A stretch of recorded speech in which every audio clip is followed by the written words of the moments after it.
Welcome everyone to Payment Summit, how to protect online payments and payments data from e-skimming cyber attacks, or more succinctly, just customer experience without compromise. We're going to have a very exciting conversation with our panelists, as well as everyone from the audience will have a chance to ask questions. If you have any questions, please leave them in the chat box, and we'll try to answer as many as possible. I will introduce our panelists. I'll start with myself, the moderator, and also first speaker, Ivan Tsarynny, co-founder and CEO of Feroot Security. It's a technology software company that specializes in protecting the customer experience. Next, we'll have Mano, Pancharatnam, founder and CEO of ThreatIQ, who's specializes in against cybersecurity of large enterprises, especially cybersecurity on the web. Next, we'll have John Beardwood, who is a senior partner at Fasken Martino, and also is a past chair of the firm's technology practice group and co-founder of both privacy and information and outsourcing practices, as well as an author of a book on privacy. So John will also talk about not just security, but implications and business impact of having not just bad, but good security and measures in place coming light with the new regulatory changes here in Canada. And last but not least, we'll have Tabitha Gallo talking about her experience from her past life as a PCI QSA and security tester, security assessor at the Herjavec Group, and now Tabitha is security architect at Microsoft Canada, with tens and tens of years of experience in security. So welcome everyone, welcome all the panelists, and how this session will go through is we'll have 4 talks, about 10 minutes or so each. And then we'll have about 15-20 minutes of Q&A. Everyone in the audience, when you have your questions, please leave them in the chat box, and we'll try to get through as many questions as possible in the last 20 minutes. With that, let's start. And I'm going to turn over to my presentation first. So we'll start with a simple business topic. So there is a bit of a clash of the titans happening, and it's not a bit, it's understatement. There's a big clash of the titans where business wants conversions, business wants payments, business wants effectiveness and efficiency, business wants to convert customers and retain customers, while security is trying to do everything to make sure that there are no compromises. What is so therefore what had changed in the recent years is that web applications are no longer built in-house.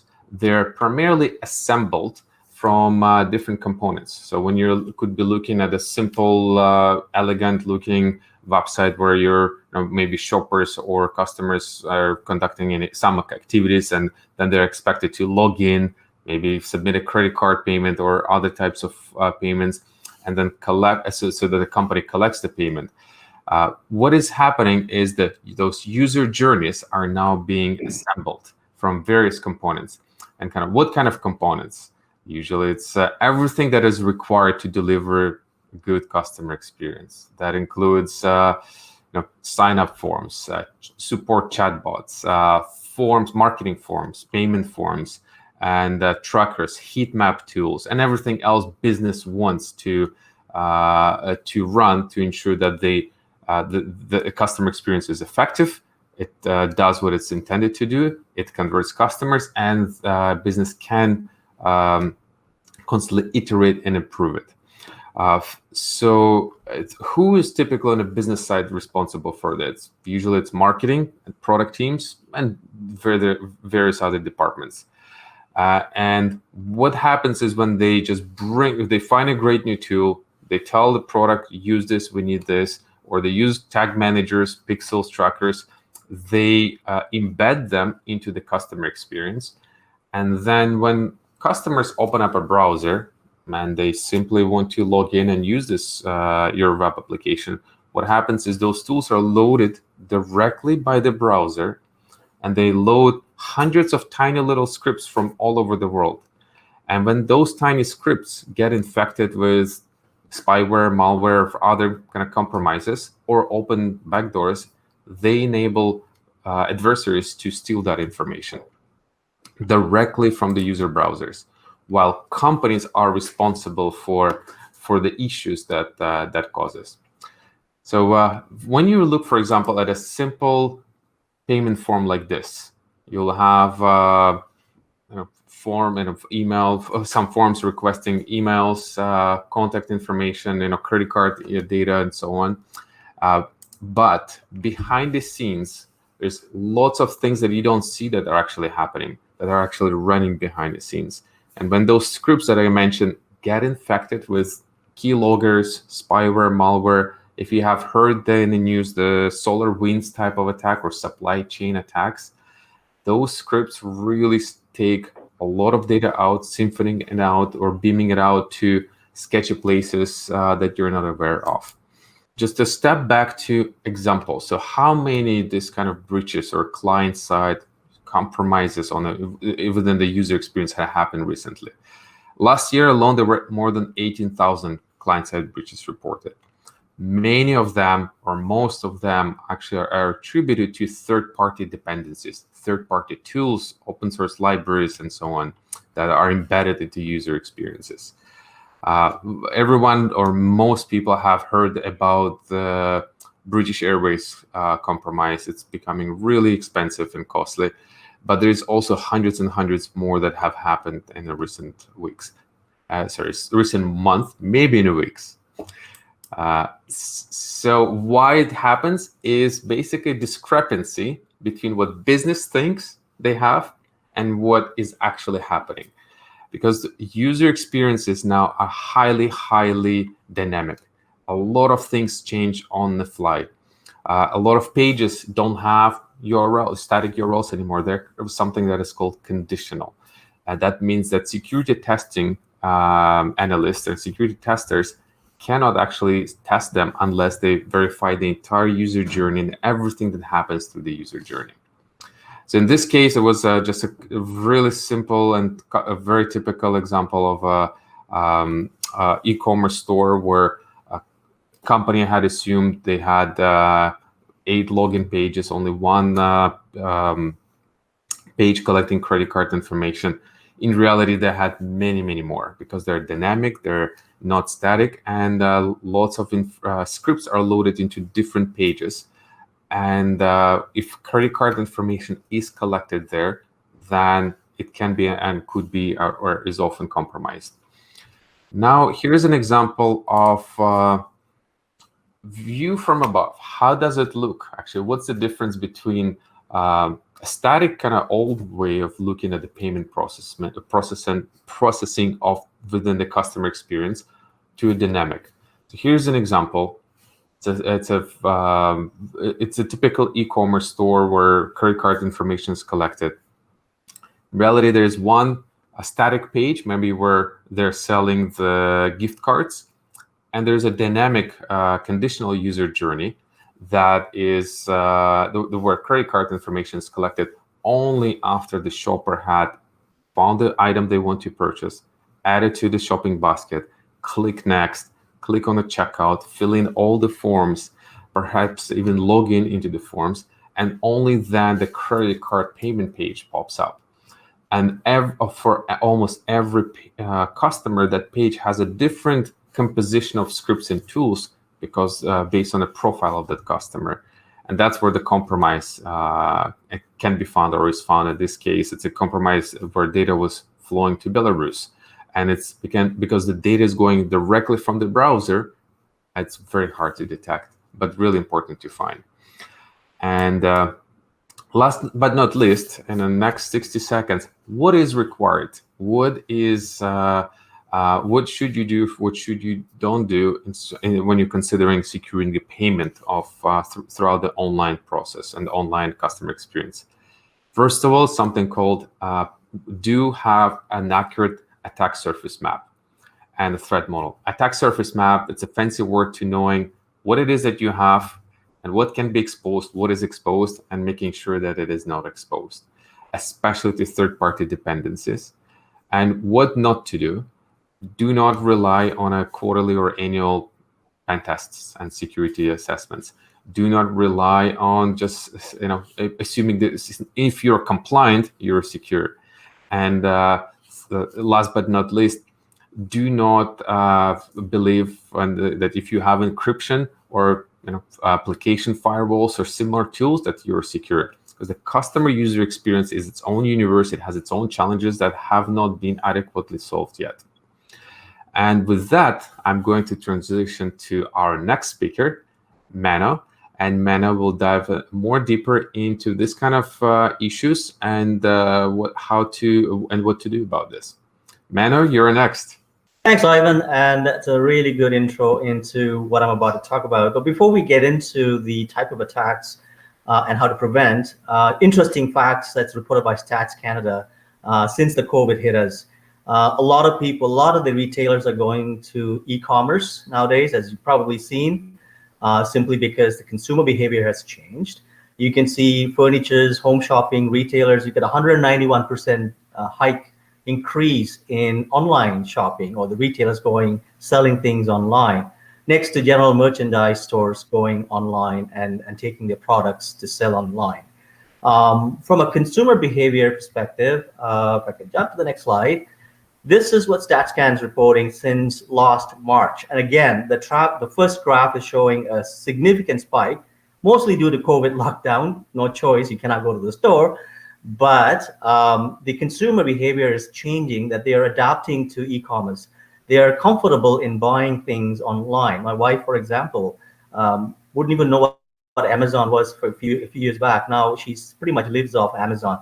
Not that I'm promoting Amazon, but it's the change of behavior that's actually making people buy more online as opposed to going into the store. And my assumption is that behavior was going to continue even after we lift some of the restrictions on COVID-19. As you can see, $1.6 billion was spent last year alone, and about 44% is going outside of Canada for online shopping. And as doesn't surprise me, garden equipment and building materials are being purchased online. So, and I can see that in my own home as well. So what does this mean in terms of cybersecurity and what we're seeing? From a ThreatIQ perspective, recent data that was published by Zscaler, our threat analysts were looking at these data. E-skimming attacks is actually on the rise. This is data, if you look at the chart, the 90 days since February to May 2021, you can see the number of hit counts on e-skimming attacks alone. And we're not even talking about phishing attack and ransomware attacks that are causing havoc. Phishing attack is on the rise to steal people's credential, people's login credential to Amazon website where they can actually shop as you. But these e-skimming attacks is on the rise. And interestingly enough, the Magento powered e-commerce sites are targeted. 95% you can see, but it's not the only one. There are other ones that are being targeted as well. So what is this e-skimming attack that Ivan talked about, and what we as in the security analyst and security world that we are concerned about? It's basically a website, the way to infect a website, especially on the checkout page, where the attacker, in a layman's term, an attacker will leave a code behind that when a user goes in to buy a product or check out a product, that code comes into the runtime of the user's browser session. Whenever the user enters the credit card information, their expiry date, and all the personal information, and they click on checkout, the user doesn't know that the data is now being copied and sent over to the attacker's site. There are two methodologies that we notice that are being used commonly by the attackers. One is a direct attack. And what the direct, and I'll walk you through the flow of the attack itself. A direct attack is when an attacker compromises or exploits a vulnerability that's published. In this case, Magento. The exploit is available in the dark web. They buy it for a nominal fee. They go after the e-commerce site that is powered by Magento. They inject the code in directly to the web servers. And when a user comes on to the shopping, that code gets active at that point. The other one is called drive-by skimming. And this is where, as Ivan spoke about, third-party integration and where modularized websites are being put together, where you're consuming third-party code. E-chat or chatbots are common attack surface where an attacker will go after the chatbot service provider, and if they have vulnerabilities that they're not checking for on a regular basis, they will inject the code into the supplier, in this case chatbot service, and through that service, when it gets injected into the web server to the checkout page, that's when the code becomes active, captures the credentials and the credit card information, and off you go. I have a little pictorial view of that, and this is a direct attack where the hacker actually goes after the e-commerce web server. They inject the skimming code. The poor user is browsing the net. He's actually trying to buy something, and they go into the checkout page. The skimming code goes into the browser session, and Bob's your uncle at that point. Once they check out and they pay for the product, the web server, the e-commerce service provider has no clue that the skimming attack has taken place. Neither does the user. Will have no clue that they've been targeted and their credentials have been, and credit card information been captured, and their credit card shows up in the dark web magically. The next type of attack is drive-by skimming, as I mentioned, where you use a third-party code, Google Tag Managers, chatbots, where that third-party code is injected into your e-commerce site by purpose, by design. However, due to the vulnerabilities, the attacker goes after the third party. The user who's actually buying something online actually sees that chatbot comes up. Great, it's a really good question. I can ask questions about this product, but that brings up a little bit more vulnerability or risk factor to the end user who's buying the product. As they enter the information, again, the code becomes active, and the credit card information is stolen at that point. Some of the safeguards that you can put in place, as NPCI Council has also stated, is that the code review be done. Do not put third-party scripts on web checkout page. Please do not do that. We see a lot of that whenever we do code reviews. We see a lot of third-party Google Tag Managers on checkout pages. Please do not do anything, and even PCI recommends that, and in fact, that's a requirement.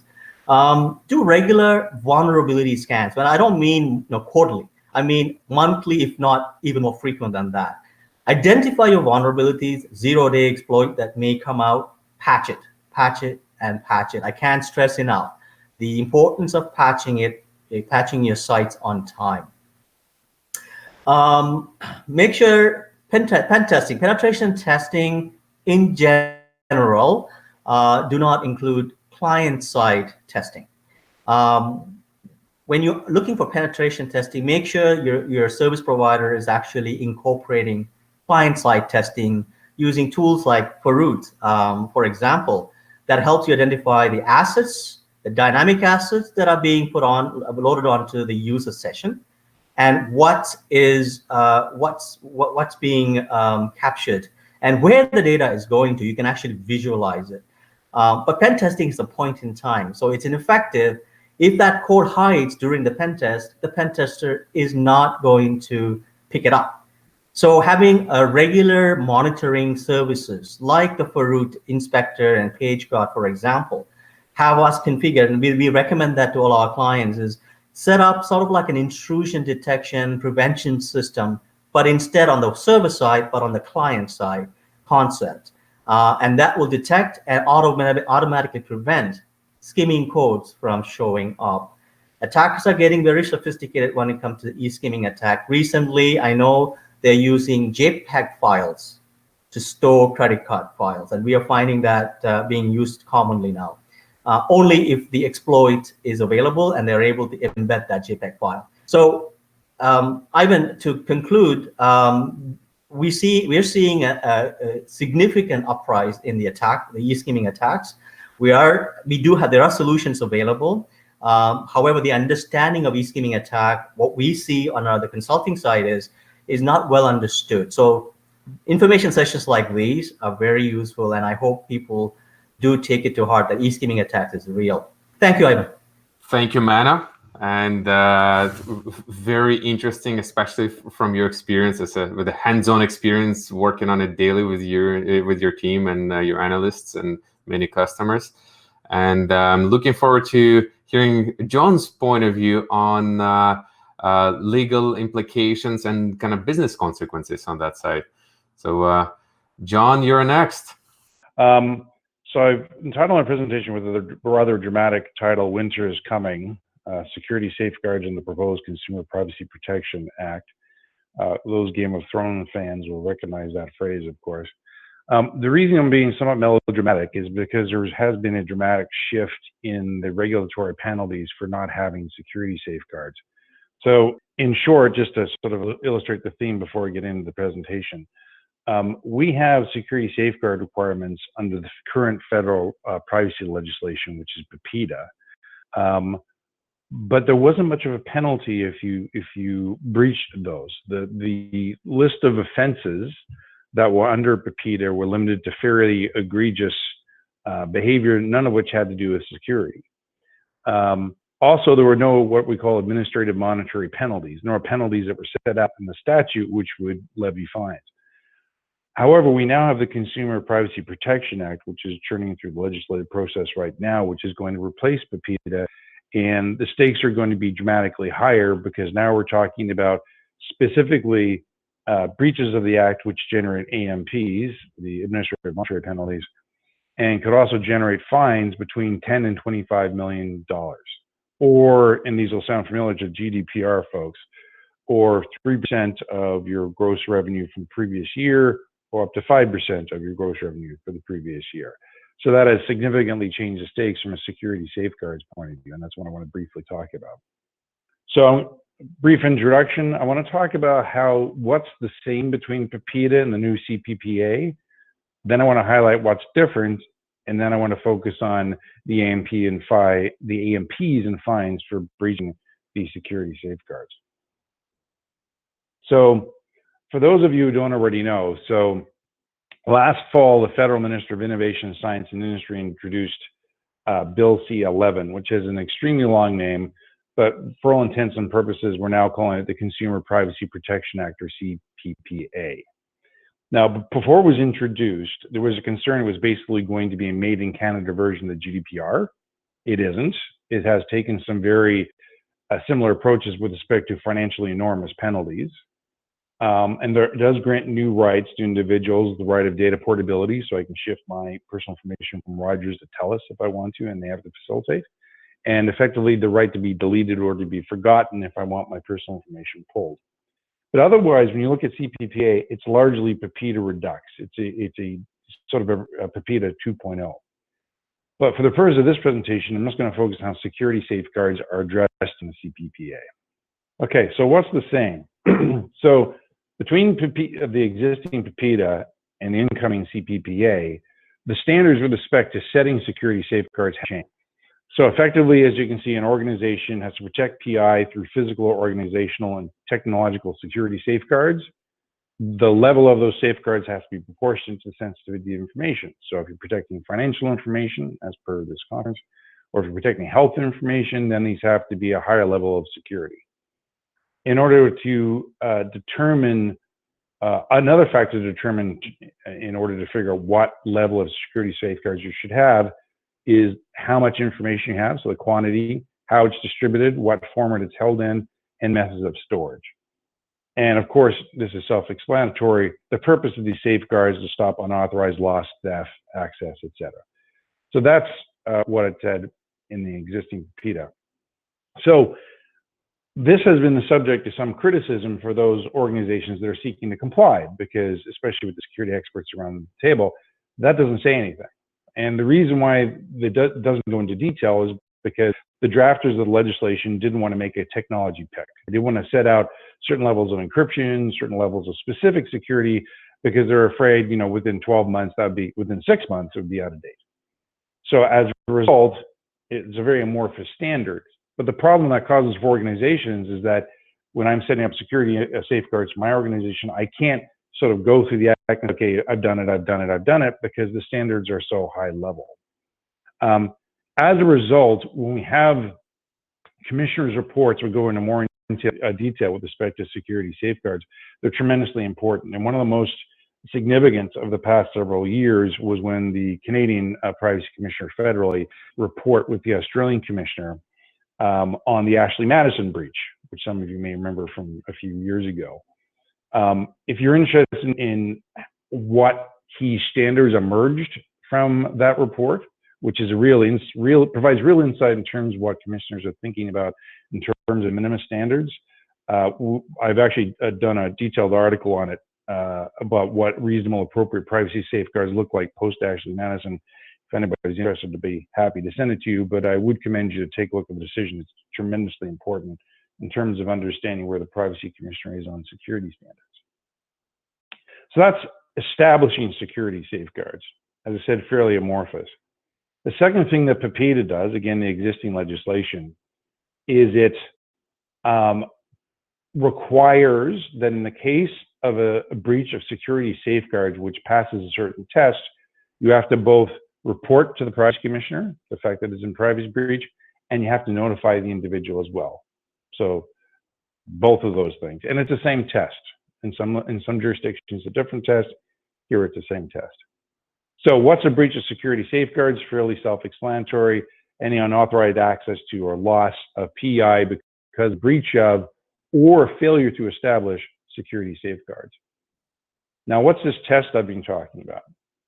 The test is if it's reasonable in the circumstances to believe that the breach creates a real risk, so that's probability, of significant harm, and that goes to if it risk of access, and then what's the nature of the information, could it cause significant harm? If you pass that test, then you have to notify the individual, you have to report to the Privacy Commissioner.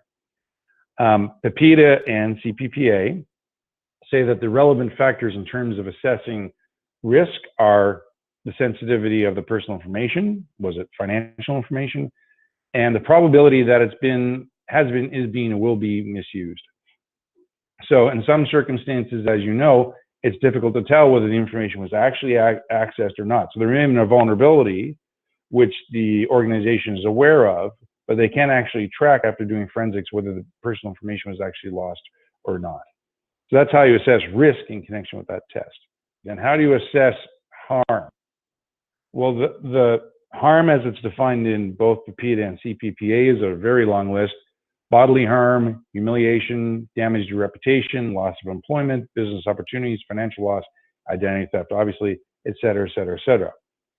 And finally, both PIPEDA and CPPA require you to keep a record of every such breach. So you have to make sure you have a log of all these, which is then available because the commissioner will want to see it. So that's what the current PIPEDA says and what the CPPA says. Now, what's different? There's, in addition to the penalties, which I'm going to touch upon shortly, there are three key differences in the new CPPA. First of all, now there's an obligation which is directly imposed on service providers to customers that if there's a breach, they have to, as soon as feasible, notify their customer organization. That is new. Previously, customers had the obligation to notify individuals and the commissioner, and they would contractually impose that on their service providers. But now this is actually part of the act itself. So service providers now bound by this particular provision, and that's a bit of a sea change, so worthwhile knowing. Second one is there's now a significant category of business activities, which is an exception for the requirement to obtain consent. So for those of you who know this space, the key piece about privacy law is it requires you to collect, use, and disclose personal information either in accordance with the consent or without consent if the act allows you to. So there's an exemption from that consent requirement if you fit this three-part test. You make the collection for a business activity, which is a defined term. A reasonable person would expect that collection or use for the activity, and you're not collecting the personal information for basically influencing, the purpose of influencing the individual's behavior. So that's a conjunctive test. You have to meet all three. Now, why do we care in the security safeguard space? Because one of the business activities which is listed is any activity necessary for an organization's information system or network security. So to the extent you're collecting using personal information, in connection with information system or network security for the organization, you don't have to obtain consent. And it's brand new. Last one that I'll highlight is de-identification. So de-identification plays a major role under the CPPA. There is a prohibition on using, there's a number of provisions which apply to de-identification, but there's a specific prohibition on using information once it's been de-identified, either alone or in combination with other information, to then reverse engineer it so you can identify an individual. Now, there's an exception if you're doing this reverse engineering in order to conduct testing of the effectiveness of security safeguards. So again, helpful for us, those of us who are in this space, that you are allowed to do that without obtaining consent. So those are more fine tuning, I would argue, but when it comes to the fines, this is where the rubber is really hitting the road. So as indicated, under the CPPA, there's a brand new penalty section, which effectively does two things. It creates an administrative penalty regime for breaches. And as I indicated, those penalties can be as high at the higher of 10 million or 3% of an organization's gross global revenue in the financial year which preceded the year in which you had the problem. Those are very similar to GDPR, and you folks will be familiar with that regime. In addition, there's fines for CPPA offenses, and that list of offenses has been slightly extended. I would point out that under PIPEDA, the offenses were fines up to 100,000. Now, this will really grab your attention, of course. Now we're talking about 25 million, the higher of 25 million, or 5% of an organization's gross global revenue, again, in the preceding financial year. Now, that, of course, would attract everybody's attention, but in particular, security safeguard issues are prominently featured in connection with both the AMPs and offenses. So there are two types of security breaches, or rather more accurately, breaches of security provisions, which trigger AMPs under the new CPPA. One is if you don't set security safeguards to protect the PI through physical, organizational, and technological safeguards, which are proportionate to the sensitivity of that information, you're in breach, you can trigger these AMPs. If you breach security safeguards and don't report to the commissioner and don't notify an individual, so in other words, if you get this test wrong, so if you conclude after your assessment of a security breach that it is not reasonable in the circumstances to believe that a breach creates a real risk of significant harm to the individual, you make a call and the commissioner disagrees, you can get hit with the administrative financial penalties. So why is this so problematic? So as I've already pointed out, the security safeguards are very amorphous, and I've indicated what the reason for that is. So that's not so bad when there's no actual penalty in a PIPEDA, but becomes incredibly critical when you have these large fines which are in the pipe for not getting it right. Also, I point out the test reporting notification is based on a reasonability test. It has multiple variables. It's not binary. It's not like if you're speeding, you go over 140 kilometers, you get a fine. This is a bunch of variables where you can easily get it wrong. And if you do get it wrong, there's a massive penalty. So I would argue that the current CPPA isn't fair to organizations because it's increased the fines, but it hasn't produced any additional clarity with respect to how to comply with the act. Then finally, I want to talk about security breach offenses and fines, in addition to the AMPs. Under the existing PIPEDA, if you don't report to the commissioner a breach of security safeguards or maintain a record, you can be penalized. But now under the CPPA, if there's a knowing breach of any of the provisions with respect to reporting to the commissioner, notifying the individual, providing the right content, doing it in the right timing, doing it in the right manner, all of which is prescribed, then you can be subject to these fines again, which are up to $25 million. Not a lot of clarity, but yet a major consequence if you don't do it. Good. Thank you, John. And just one comment. We'll be switching to Tabitha before in a moment. Very fascinating, and it seems to be that Canada actually bumped up the penalties in comparison to GDPR by 50%. 2 and 4%, now it's 3%, which is 50% up from GDPR on a lower side, which is quite a significant bump from $100 up to $100,000 in pepita times. 100%. Yeah. Right. Thank you very much, John. It was really interesting to see how it's going to transform Canadian industries and Canadian security and payment industry, and just cybersecurity overall. With this, Tabitha, it's really interesting to hear from your point of view. So, let me say, call it out as a recovering PCI QSA. From back from those times, looking now at the at the world of payment security. Curious to hear from you and your points of view on what's going on, especially in the client security. Well, I have to reiterate with John that privacy and security kind of go hand in hand. You can't have privacy without having security.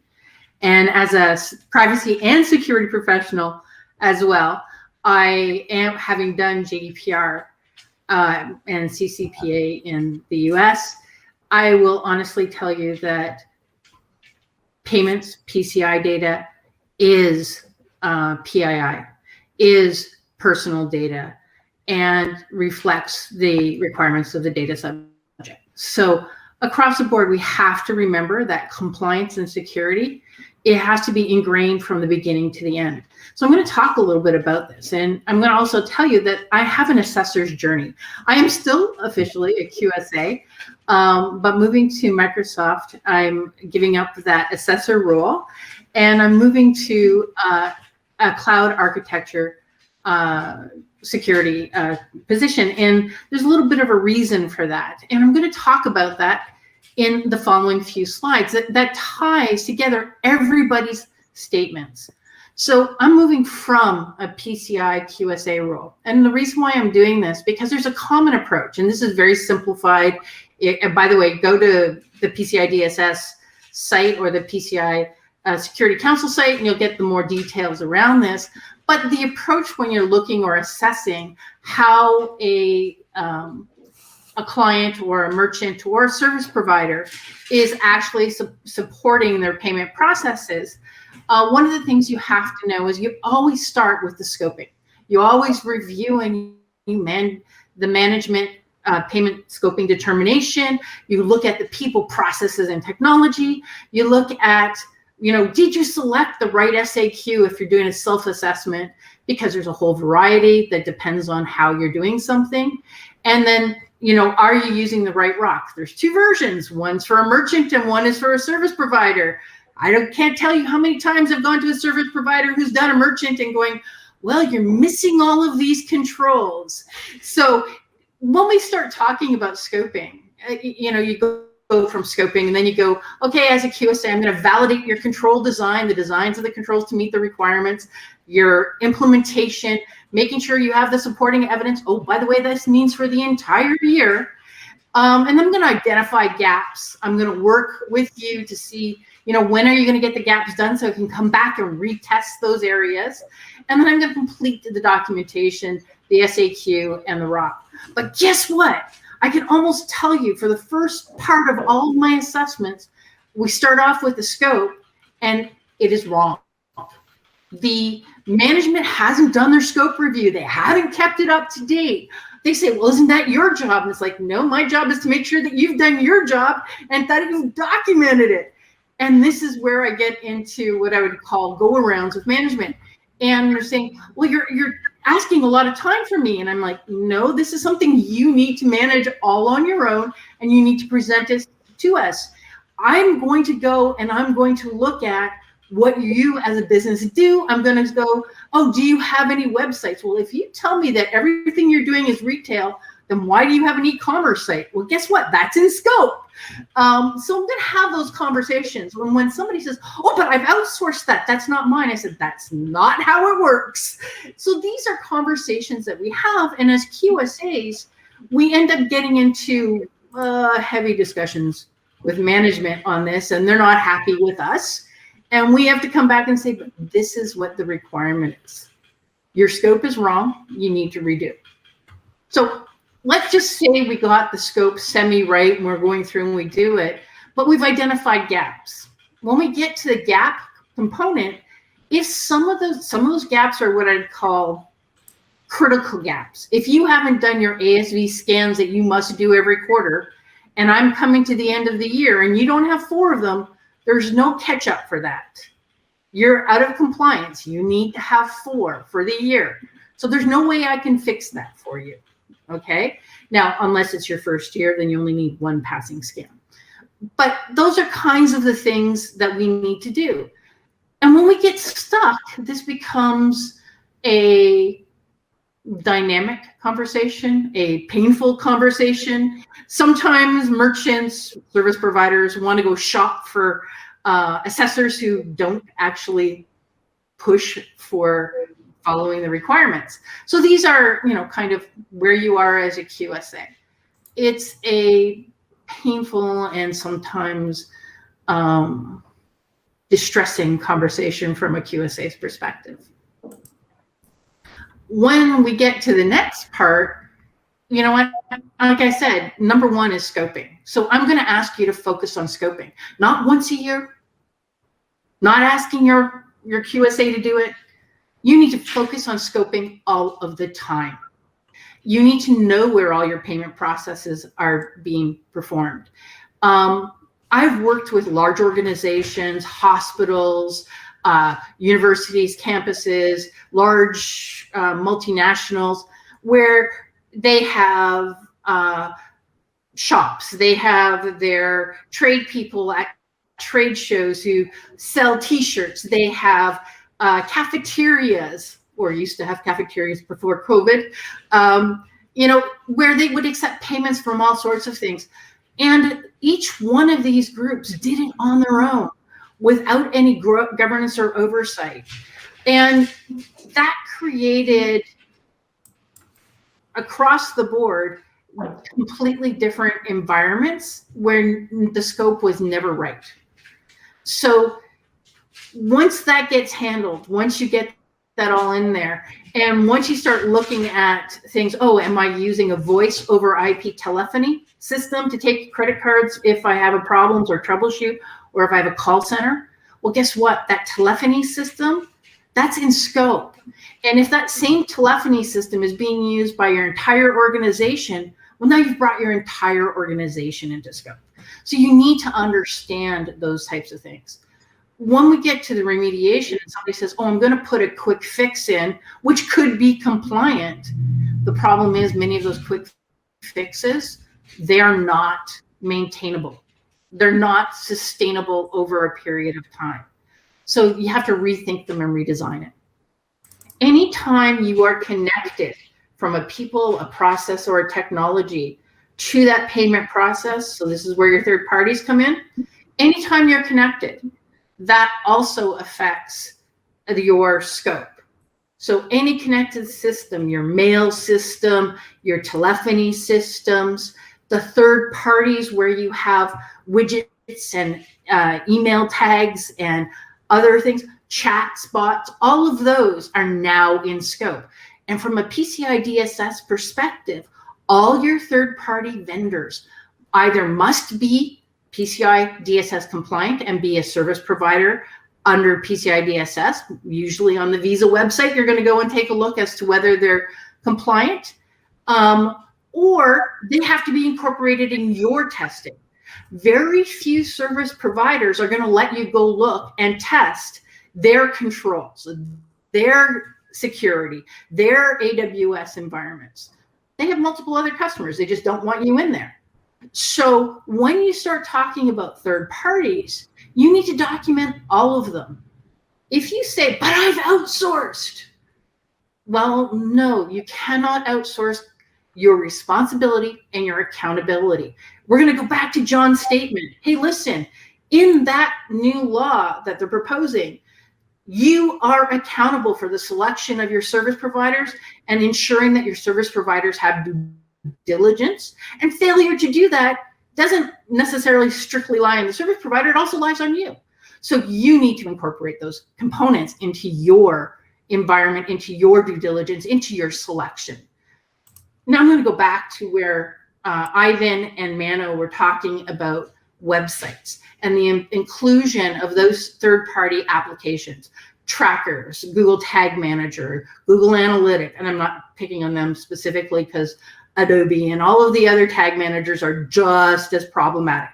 None of those are PCI DSS compliant. Not one of them. So that means you cannot have any of those on any payment page or on any page that is doing a redirect. So under PCI DSS, and you can go look on some of the FAQs, it basically says you must manage all of your code. You have to have code reviews. You have to have change management. If you need or want those features, I'm going to get to this a little bit later, well, then you need to do your code management processes. But those are all third parties. Those third parties that you're talking about, you need to have what we call a shared accountability model or a matrices saying for every control what you are doing and what your service provider is doing. This isn't one. If you're using 50 different third-party code, each one of them, you have to say, am I doing the accountability? Am I doing the networking? Am I doing the testing? Are they doing this? This is what you need to do for every one of the controls that are applicable to your environment. So think about that. It's not one matrix. If you have 100, you have 100 control matrices that you need to complete. When we start talking about networking and segmenting your network, again, I said everything that touches, that becomes part of your payment process. PCI DSS says that you don't have to segment to be compliant. And that's honest to God truth. But that means everything that is not segmented, everything that touches that environment is now in scope for PCI DSS. That means you have to test it. You have to maintain that PCI DSS control. You have to ensure that you're using multi-factor authentication across the board. You have to make sure that all of the scope creep, all of the logging, everything is done for everybody or everything that is in that scope. So I'm telling you, please segment your network. I know this sounds very begging, but it very much is. This is where things go awire all the time. Make sure you understand what's going in and out of your payment processing, in and out of your payment network. If you're going out to get an API from your CDE, what we call the card data environment, you're going to basically having to include that API, that third party, as part of your scope. Just be aware of it. These are all of the security constraints that you're going to have to look at, not just for compliance, but for your privacy and for security from a PCI DSS compliance perspective. Thank you, Tabitha. I have a question from my audience on this. From your experience, would a merchant with a high consumer traffic be less likely to have their e-com platform compromised? Or another way to ask it, are smaller merchants more likely to be targeted with e-skimming? So it's small companies are being more targeted or large companies are more immune? What's your experience? So I would say it's not limited to large companies. I will say that, for example, a lot of small companies who have very bad practices are going to be hit because they're the easy ones to hit. We actually looked at a hotel who had poor controls, poor firewalls, and it actually was being used primarily to pick up when somebody was paying for their their internet or paying for their TV that they were watching. They were picking it up through that system that was connected to their primary system, as well as the swipes that they were connecting on their checkout process. Sounds like it's size agnostic. It doesn't matter. Bad security is the primary consideration. Mano, what's your experience? Well, we are seeing attacks being both sides, either large organizations with high transaction volume and smaller vendors. At the end of the day, the credit card information and when you sell it in the dark web, it's a lot of money to be made. So it doesn't really matter you're going after the large vendors or the smaller ones. Yeah. Everybody's prime target. So got it. That's our experience. Yeah, a follow-on question here. Won't this kind of skimming code attacks be caught during code review or penetration testing conducted conducted against the e-com site? Rarely. That the number one thing is your developers don't look at the client side. Your code check-in process usually doesn't even consider dynamic code reviews. They frequently don't run using different considerations from client-side content management systems, which will add dynamic code on the fly.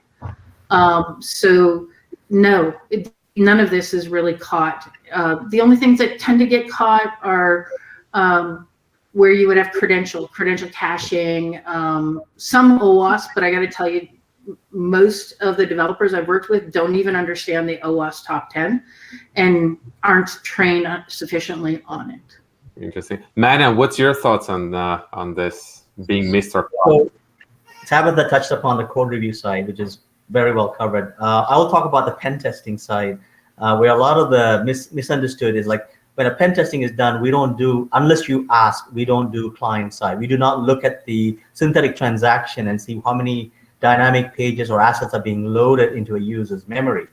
You have to, and from the ThreatIQ perspective, anytime we do a pen test, especially e-commerce site, not just e-commerce, but even customer portal sites that has PI information, we incorporate client-side testing to see what is actually loading in the user's browser and where it's going to.